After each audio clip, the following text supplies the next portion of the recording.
I'm like literally walking around with nosebleeds like 5 times a day, and then they'd be like, "Oh, you're fine." I'm like, "Blah." Like, do you even like, do you even know how to read a fucking blood pressure cuff? Like, Jesus. So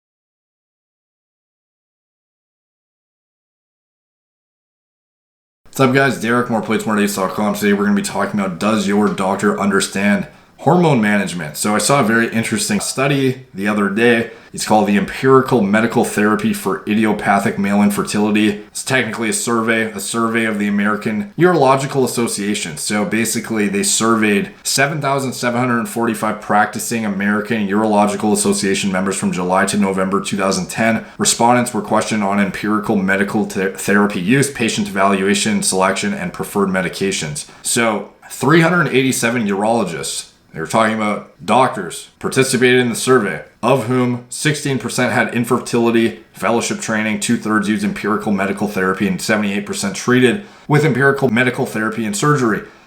Blah, blah, blah, blah, blah. Basically, they asked these urologists what they would treat a man who's infertile with, what medications they would give him in order to restore fertility.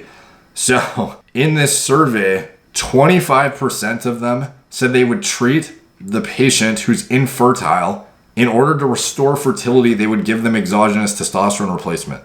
So, like, this isn't to completely disqualify every single, doctor out there in terms of hormone management. There's obviously, diamonds in the rough out there who really understand this stuff. But at the end of the day, there's, the data shows that the chances are quite high that you're going to get a doctor who just has no clue what they're doing, to be honest. And it's very, very troubling, especially, because you're supposed to be able to go in and get expert opinion here. You're supposed to be able to get somebody who knows what they're doing before they just randomly give you a drug or explain why you need a drug. And you have people giving literally what you would use as like a contraceptive agent to guys for infertility to gain fertility back. So obviously this would be unsuccessful if you tried to give an infertile guy test to make him, fertile again to get his wife pregnant. Like, it's just, like, to me, this is baffling. So again, it goes back to the necessity for you to understand your hormone management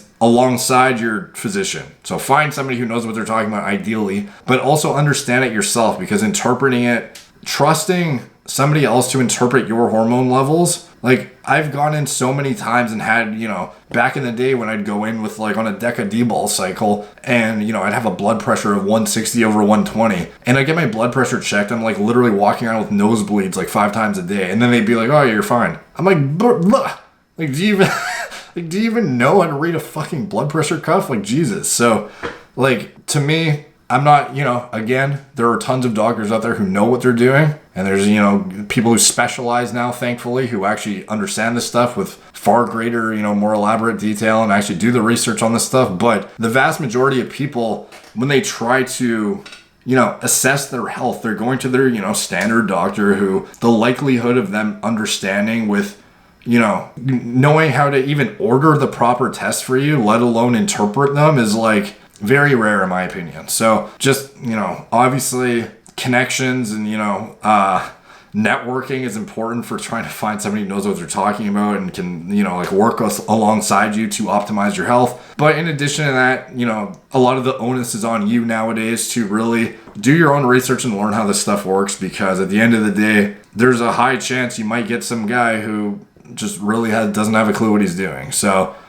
network, but also learn yourself, because at the end of the day, you need to understand, especially if they're prescribing you drugs, you need to understand what you're putting in your body and why, and the mechanism of action behind it. So take from that what you will. Obviously not medical advice or anything like that, just me saying what I would do personally as, a concerned person about your health. If I was like your friend and I was saying what I would do to try and, optimize your health outcomes, I would, you would be best served by learning how your body works and how these drugs interplay, the mechanism of action behind everything before you start, popping stuff, injecting things, listening to doctors without, verifying what they're saying with your own, interpretation of your own labs. So thank you guys for watching. Please like, subscribe, check out my blog, moreplatesmoredates.com. Instagram at moreplates_more dates. Drop a comment in the video below drop a comment. Helps the algorithm, and I really appreciate when you guys do that. Check out the podcast, link description below. If you guys can drop a 5-star rating there, it really helps the algorithm on that too. So it's much appreciated when you guys do that.